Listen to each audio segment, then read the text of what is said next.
रामदास हनुमान जी आप सो रहे थे, आपकी कुटिया समेत में आपको उठा के लेके आया।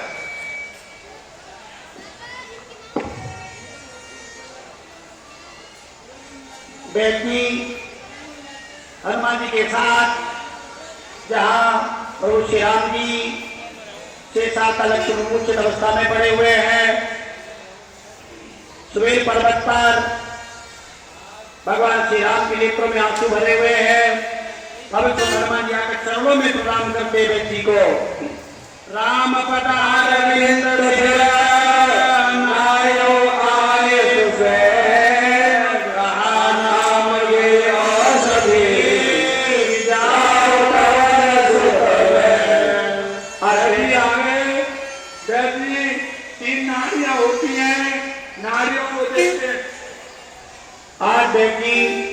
नारी का परीक्षण करते हैं। 3 प्रकार की नाड़ियां हैं, इड़ा, पिंगला और सुषुम्ना। ये 3 नाड़ियां हैं। अगर नासिका का स्वर दाहिना चल रहा हो उसे, और दोनों स्वर नासिका के बराबर भाग में निकल रहे हो उसे सुषुम्ना नाड़ी कहते हैं।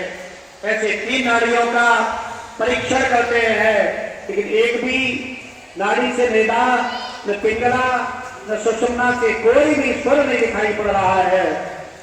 व्यक्ति देखते हैं, विचार करते हैं, मन में सोचते हैं, नहीं कहीं किसी जगह कोई भी हमें आस नहीं दिखाई दे रही है। कैसे इनके जीवन की रक्षा होगी ये हमें पता नहीं है। ऐसे व्यक्ति सर से कहते हैं हमें कोई हाथों की नाड़ी को देखा तो नाड़ी उनको नहीं मिली, जब पैरों की तरफ नाड़ी को देखा, हाँ एक नाड़ी साथ दे रही है, तो हाँ मंद गति से, बड़ी मंद गति से थोड़ा सा आभास हुआ है, हाँ कुछ आज दिखाई पड़ रही है, इनके प्राणों की रक्षा हो सकती है। धैर्य बनाते हैं। राम जी कौतूहलवश पूछते हैं बेटी बताओ बेटी कैसे मेरे भाई के जीवन की रक्षा होगी। कोई भी विचार हो, कैसा भी हो, आप विचार से बताओ कौन सी औषधि है, जल्दी से मेरे भाई के प्राणों को जीवन दान दो। बेटी उन्हें देखते हैं, कहते हैं औषधि तो है, आला से देखते हैं, आला लगा करके बेटी देखते हैं, कानों में लगाते हैं, उन्हें कुछ घरघर शब्द सुनाई पड़ता है। हृदय पर लगाते हैं, हृदय में कुछ धड़कन दिखाई देती है। हृदय की धड़कन देखकर बेटी निश्चय कर लेते हैं निश्चित ही प्राण तो बचाए जा सकते हैं, लेकिन जीवन दान किया जा सकता है, अन्यथा बहुत असंभव है। ये सुनकर के दोड़ा के पर्वत पर संजीवनी नाम की औषधि है, बूटी है, उसे सूर्य से पहले लाया जाए, अन्यथा सूर्य के बाद अगर बूटी आई तो अपने प्राणों को बचाना बहुत मुश्किल होगा, ये तो प्राण जाएंगे। ये सुनकर भगवान राम की आंखों में आंसू निकल गए, साफ मन में चिंतातुर हो गए। थोड़ा के पर्वत बहुत दूर है, यहाँ से रात्रि रात में औषधि कैसे आ सकती है, कौन जाएगा। मुझे लग रहा है कि मेरा भैया का विछोड़ निश्चय हो जाएगा, मेरा भाई का जीवन अब नहीं रहेगा, मैं कैसे अयोध्या में जाऊंगा। तब तक हनुमान जी ने भगवान श्री राम को रोते हुए देखा और कहा प्रभु आप क्यों चिंता करते रहते हो, मेरे रहते हुए कौन ऐसा कार्य है संसार में जो उसे पूरा नहीं कर सकता हो। आप आज्ञा तो दीजिए, आप आशीर्वाद तो दीजिए। ऐसे हनुमान जी ने धैर्य बनाया और वहां से हनुमान जी द्रोणा के पर्वत पर उस संजीवनी बूटी को लेने के लिए है। उधर जैसे ही लंकापति रावण को किसी दूत ने जाकर ये समाचार सुनाया कि लक्ष्मण की शक्ति जो लगी थी बेलनाथ के द्वारा हनुमान जी बैठ जी को उठा करके ले गए और बैठ जी ने उपचार के लिए दुरागे पर्वत से संजीवनी बूटी लेने के लिए कहा है। वहां पर पवन सुत हनुमान जो लंका को जला के चला गया था वो लेने के लिए जा रहा है। तो रावण उस कालनेमी के पास आता है। लंकापति रावण कालनेमी के पास, कालनेमी नाम का जो दैत्य है वो बड़ा मायावी है, बड़ा छली है। रावण उस कालनेमी के पास एक मरम जना रावणो कालनेमी हनुमान जैसा बलधारी योद्धा अगर वो दुरागे पर्वत पर पहुंच गया तो निश्चित ही औषधि आ जाएगी। और सूर्य की छोड़ो हमने सुना के बाल समय विभक्षणी हो तो तीर लोक भयो दियारो। ऐसे बालक अवस्था में भूख लग रही थी, मां से कहता मां मुझे भूख लग रही है, तो देखा कुछ खाने के लिए नहीं है। तो अरुणोदय सूर्य भगवान का उदय हो रहा था, उन्हीं हनुमान जी ने अपने मुंह में रख लिया था, उसी को मुंह में रख लिया था। तो ऐसा वो काल सूर्य का उदय होने देगा, इसलिए मार्ग में कोई विघ्न किया जाए जिससे हनुमान दुरागे पर्वत तक न पहुंच पाए। ऐसा विचार करके लंकापति रावण आज कालनेमी के पास गया। कालनेमी ने कहा मुझे क्या करना है? बोले जाओ तुम आया सलमान देरा बनाया।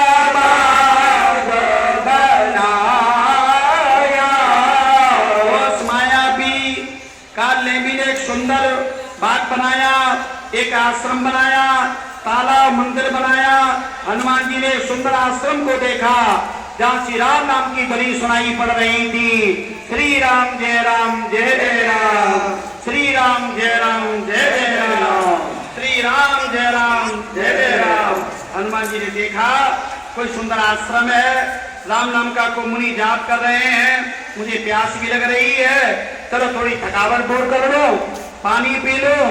राक्षसों कपट से मुनि का भेष बनाए विराजमान था। वह मूर्ख अपनी माया से मायापति के दूत को मोहित करना चाहता था।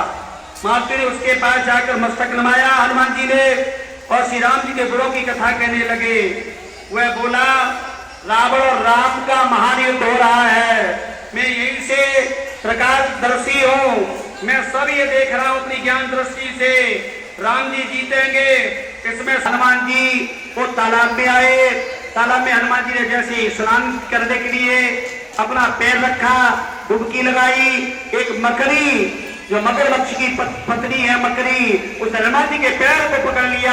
हनुमान जी ने देखा मेरा इस सरोवर के अंदर पैर कौन पकड़ रहा है। हनुमान जी ने गदा का प्रहार किया। सर पे कपि पद कहा मकड़ी मारी सोधर दिव्य चली गगन दरिया। आज तो मकड़ी हनुमान जी के प्रहार करते ही सुंदर अप्सरा बन गई। उसने आद्य पांचाली कथा बढ़िया। बोले हाँ अब गुरु दक्षिणा ले लो। हनुमान जी बोले हाँ भी गुरु दक्षिणा तुम्हें तुम्हें देता हूँ। ऐसे हनुमान जी ने सिर तांगो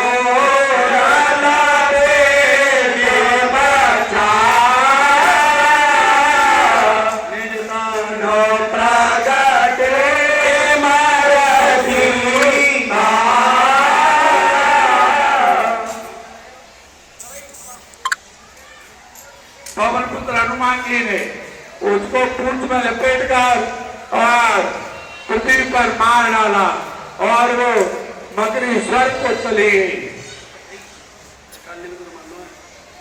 हनुमान जी ने कहा हाँ दक्षिणा तो मैं जरूर लूंगा, ऐसी दक्षिणा लूंगा जो तो जीवन भर याद करेगा।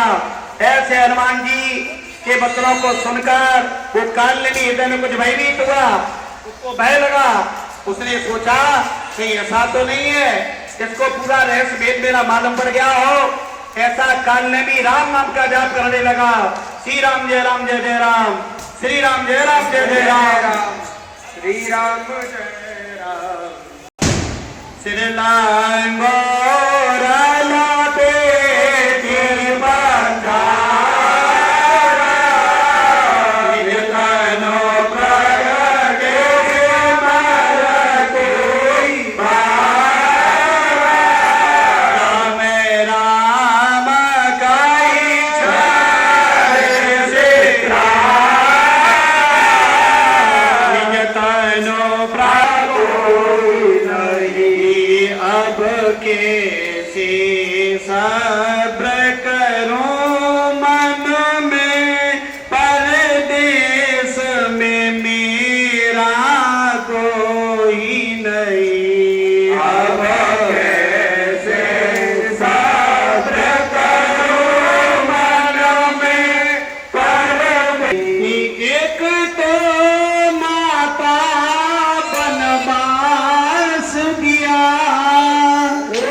गहाया था तेरी सी मैया कोई नहीं रघुवीर कहे तो बिना भैया अब शेर भैया कोई नहीं। अब है अधवर सूर जहाज बिरा यहाँ पार लगिया कोई नहीं। रघुवीर कहे तो बिना भैया। अति तेजस्वी औषधियां है। अब कौन सी औषधि है? क्योंकि सब में बहुत भारी गुण है। अब कौन सी औषधि लूं? मुझे नाम भी नहीं पता है, पहचान भी नहीं पता है। इसे हनुमान जी शिव डेढ़ मन में अपने को विचार करने लगे। कहीं ये औषधि नहीं हुई फिर मुझे भेजा तो क्या होगा? इसे हनुमान जी बुद्धि में वरिष्ठ है, यानी अग्रणीय है। पर्वत पर उठा लिया क्योंकि जानते हैं फिर व्यक्ति को ये बूटी नहीं समझ में आई कि ये नहीं है, दूसरी है, तो ऐसे में भागता रहूंगा, दिन निकल आएगा, लक्ष्मण की प्राण नहीं बच पाएंगे। इसलिए हनुमान जी बुद्धि में वरिष्ठ है, ज्ञानी में अग्रणीय है, स्वर्ण के समान जिनका शरीर है, ऐसे हनुमान जी पर्वत सहित उसको उठा लेते हैं। और उठाया तब भरत जी ने देखा भरत विषाद मन अनुमान बिनु पर सायक मारे बिना फरके भरत जी ने बाण छोड़ा। कौन सातर यहाँ सुड़ के जा रहा है? हनुमान जी जैसी धरती पर गिरे, राम राम राम जैसे राम शब्द सुना है, आज भरत जी एकदम भयभीत हो गए। सुनी प्रिय वचन भारत कपि समीप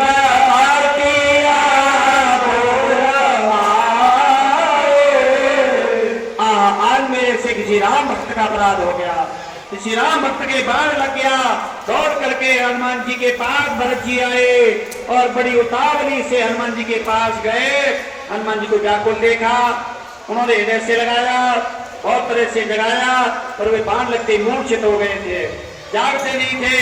तो भरत जी का मुख उदास हो गया, मन में बड़े दुखी हुए, नेत्रों में विषाद के आंसुओं का जल भरकर ये वचन बोले, जिस विधाता ने मुझ श्री राम से विमुख किया उसी ने प्रिय भयानक दुख भी क्यों दिया।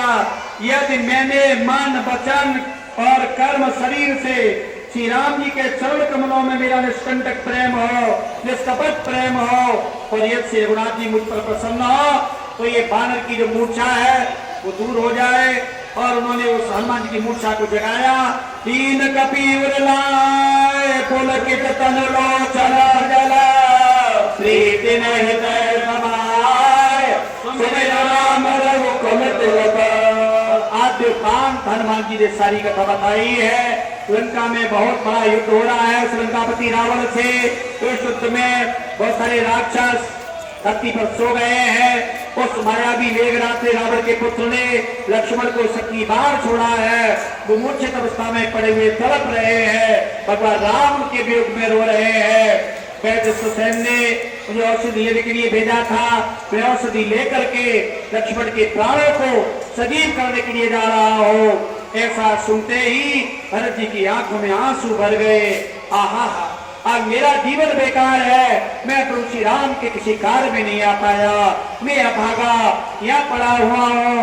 अगर मुझे आज्ञा होती प्रभु की तभी मैं चला जाता, रावण को विध्वंस कर देता, अपने भाई के प्राणों को जीवन दान दे देता। भरत जी की आंखों में आंसू बह रहे हैं। कहते हैं यहाँ भी अकेला छोड़ना ठीक नहीं है। हे हनुमान तुम हनुमान जी ने कहा नहीं नहीं, ऐसा नहीं, मुझे प्रभु श्री राम की कृपा प्राप्त है, मैं ऐसे ही चला जाऊंगा, आप मुझे आशीर्वाद दीजिए। हनुमान जी ने भरत जी के चरणों में प्रणाम किया और राम प्रभाव से उनके चरणों की वंदना करके आज हनुमान जी तुरंत चल देते हैं।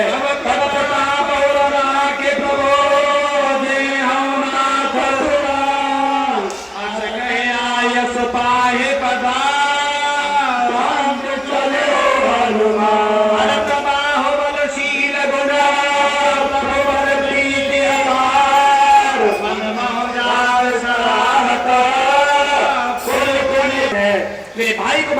आया था, अब इसे जिंदा नहीं छोड़ेंगे, मेरा चरणों में पड़ा हुआ है, पर मुझे क्षमा कर दो। तो दशरथ जी ने कहा, शरण में आए की रक्षा करना जीव का धर्म होता है, इसे इसको जीवन दान दे दो, इसे छोड़ देखना पड़ता। आज मेरा मिलन जगत सब कुछ मिल सकता है, लेकिन मिलन जगत सर्वोदर भ्राता, धन परिवार स्त्री पुत्र सब मिल जाएगा, लेकिन भाई नहीं मिलता है। भाई भाई होता है, भाई दूसरी भुजा होता है, सब कुछ बार बार मिलेगा। तो भैया चला गया, भैया लौट करके जीवन में कभी नहीं प्राप्त होता है। इसलिए सो भैया फिर न मिलेगो, सो भैया फिर न मिले। उसी समय हर श्री राम बैठे हो हनुमान, ताबा की नरोपा। आज हनुमान जी को देखा, राम जी का हृदय प्रसन्न हो गया। सूर्योदय से पहले हनुमान जी पर्वत को काट के ले आए। बैठ जी से कहा, बैठ जी आप चलो, देखो मैं औषधि तो नहीं जानता था, मुझे कोई पहचान नहीं थी, अब आप ही चल करके पूरा पर्वत लेके आया हो। आप जो औषधि हो, जैसे नाम है, एक का नाम है विशल्य करणी, जो शस्त्र की पीड़ा को दूर करने वाली है, उसका नाम है विशल्य करणी। दूसरी है संधान करणी, जो कहीं मांस हड्डी टूट जाए, फट जाए, मांस फट जाए, हड्डी टूट जाए, उसे जो जोड़ देती है, उसका नाम है संधान। जैसे कोई जल जाता है या चोट लग जाती है, दाग पड़ जाता है, वो डॉक्टर लोग बड़ी बड़ी औषधि बताते हैं, लेकिन वो ऐसी सर्वकर्णी औषधि है जिससे रंग और सब शरीर जैसा का तैसा कर देती है। और चौथी जड़ी का नाम है नृत संजीवनी, जो प्राणों को सावधान करने वाली। तो यही चारों औषधि बैठ जी लक्ष्मण जी के लिए लाए हैं और उपचार करते हैं। बाढ़ की चोट लगी है, उसको भी ठीक करेंगे, उसका रूप रंग पहले जैसा ही करेंगे, और जैसे उन्होंने उस औषधि का रस छोड़ के डाला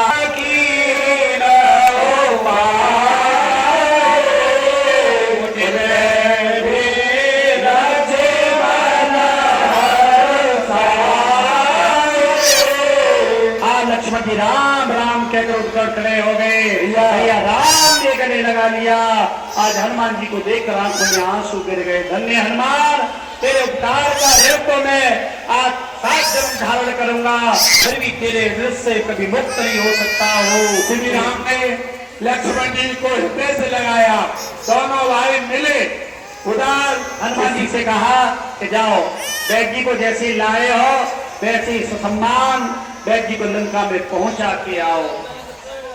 बैठ जी को जैसे ही लेकर आए हो वैसे ही बैठ जी को लंका में पहुंचा के वापस आओ। हनुमान जी श्री राम की आज्ञा से बैठ जी को लेते हैं और लेकर के जहाँ लंका में भवन समेत उठा के लाए थे, उसी प्रकार हनुमान जी बलशाली है, अपार बल है। तो उपकार किए हैं तो लाखों मुखों से भी भगवान नहीं हो सकते। अतः जिस प्रकार बैठ जी को लाया गया लंकापुरी में, उनके महल को वही वापस पहुंचाया है, उसके बाद पवन पुत्र हनुमान जी उन्हें वापस होते हैं। पिता हनुमान जी बैठ जी को लंका में सम्मान पहुंचाने के बाद रामादल में आते हैं और उधर जय श्री राम का उद्घोष सुनाई पड़ रहा है। लंकापति रावण को ये समाचार मालूम पड़ गया कि लक्ष्मण सजीव हो गया है। उसके हृदय में बड़ा विषाद हुआ। ये वृतांत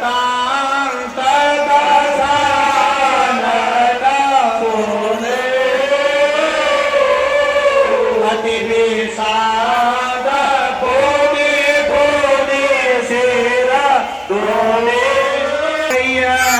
तो उसने अत्यंत विषाद से बार बार सिर पीटा और व्याकुल होकर भयभीत होकर वो कहा जाता है जहाँ उसका भाई कुंभकर्ण रहता है।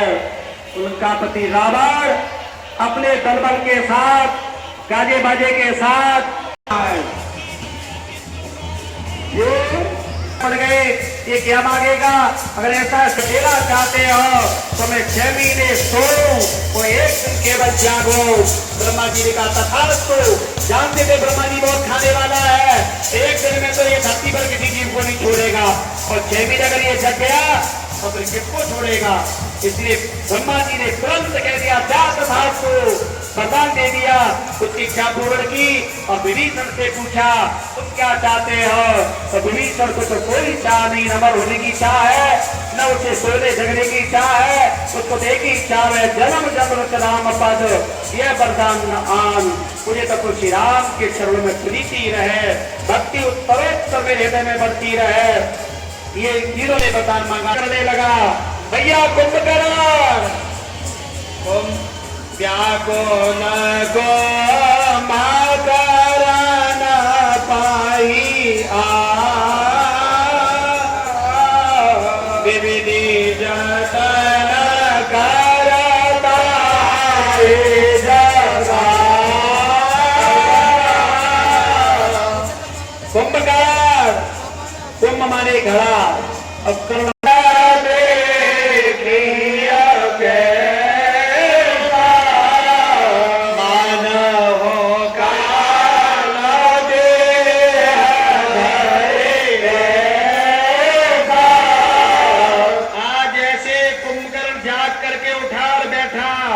ऐसा दिखाई देता है मानो स्वयं काल ही शरीर धारण करके बैठा हो। कुंभकर्ण ने पूछा हे भाई कहो तो तुम्हारे मुख क्यों सूख रहे हैं, क्यों आए हो, क्या कारण है? तब कुंभकर्ण से रावणाद्योपांत सारी कथा कहता है। कथा धर्म देव शस्त्रों देवांतक बड़े शरीर वाले कमल के समान नेत्रों वाले श्री राम जी का मैं दर्शन करूंगा। आम रूप गुण सुमिरता मगन भयो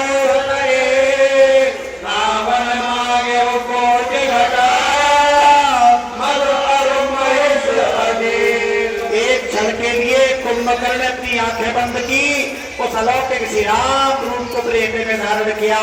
उसी क्षण उसको ध्यान आया और कहा हे भैया अब मुझे भूख लगी है। जब एक दिन जगता था तो बिना पेट भरे रहते ही रह नहीं पाता था, अब मुझे बहुत सारा मदरा पीठ झट मंगाओ, भैंसा नहीं मंगाओ। रावण पहले से व्यवस्था करके आया था। रावण जानता है कि जब तक ये शराब नहीं पिएगा, मदरा पान नहीं करेगा, मीट नहीं खाएगा, तब तक गुरु बनकर पान करता हुआ अंगड़ाई लेता हुआ उतर से खाएगा। प्यार के नाम चढ़ाता है, मटिया जैसा पेट है, पल में विशाल है, और अंगड़ाई लेता हुआ वहां से अगाड़ी चल देता है। आज वो पी रहा है, मधुर मस्त हो रहा है, मीट खा रहा है, बड़े बड़े भैंसों का मीट बनाया गया है। राक्षस वही है, निशाचर वही होता है जो मदरा उधर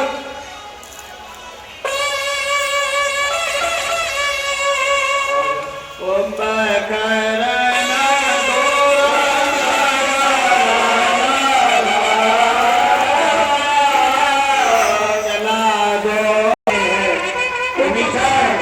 रामादल के सामने खड़ा हो। कुंभकर्ण ने भाई से कहा मुझे तो कुछ नहीं सूझ रहा, कौन मेरा है कौन पराया है? नाथ भूत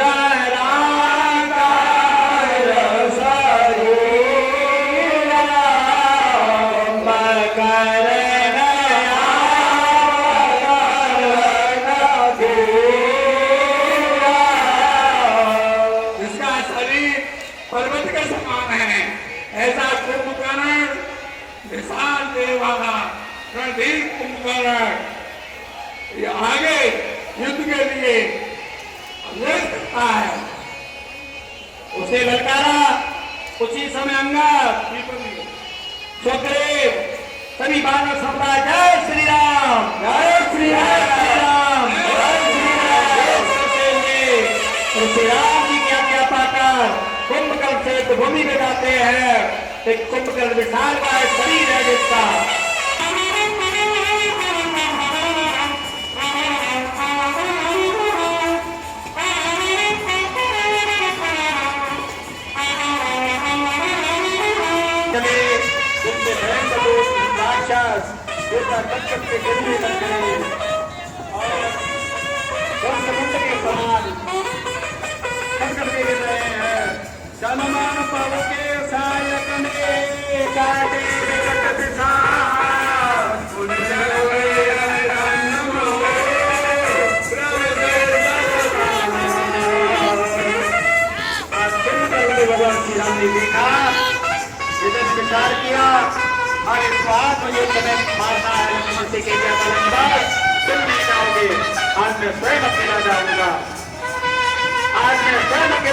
के राम कुंभकर्ण का युद्ध हो रहा है आज।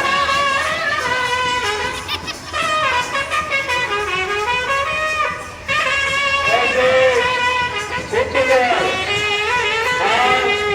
अकेले युद्ध के मैदान में बैठा हुआ है।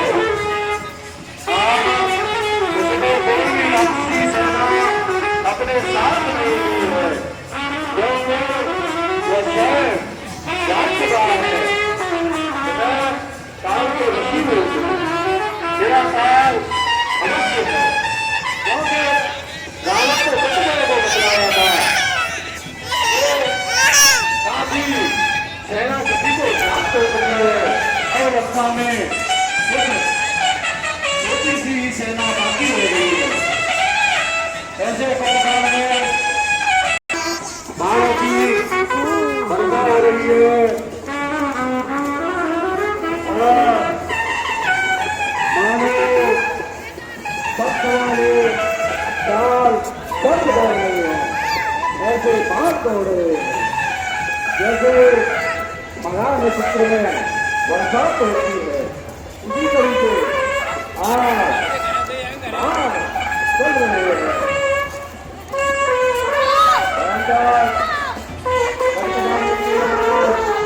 आकाश में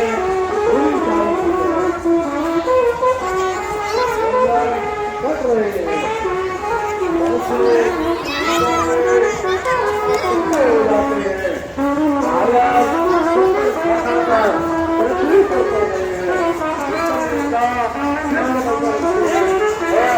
लड़ने लगते हैं, बाण लगते ही की तरह करते हैं, पुकारो पकड़ो बचाओ तो यही हमारे मार देता जाते हैं बिना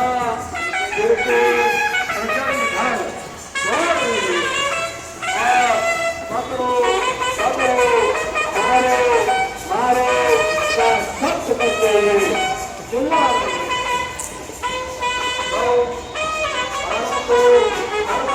भयानक साथ नहीं है। भगवान के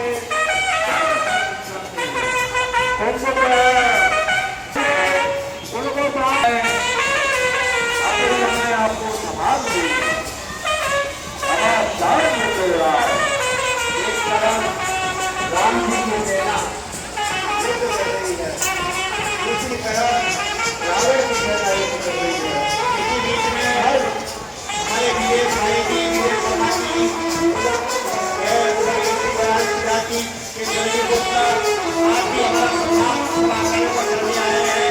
बहुत धन्यवाद, बहुत बहुत बधाई वीर प्रधानी को।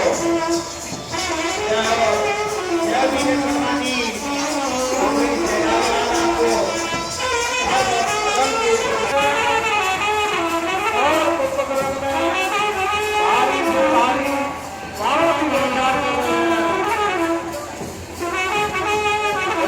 विशाल शरीर है, कोई सेना नहीं है, साथ में युद्ध कर रहा है। भगवान श्री राम रघुनाथ जी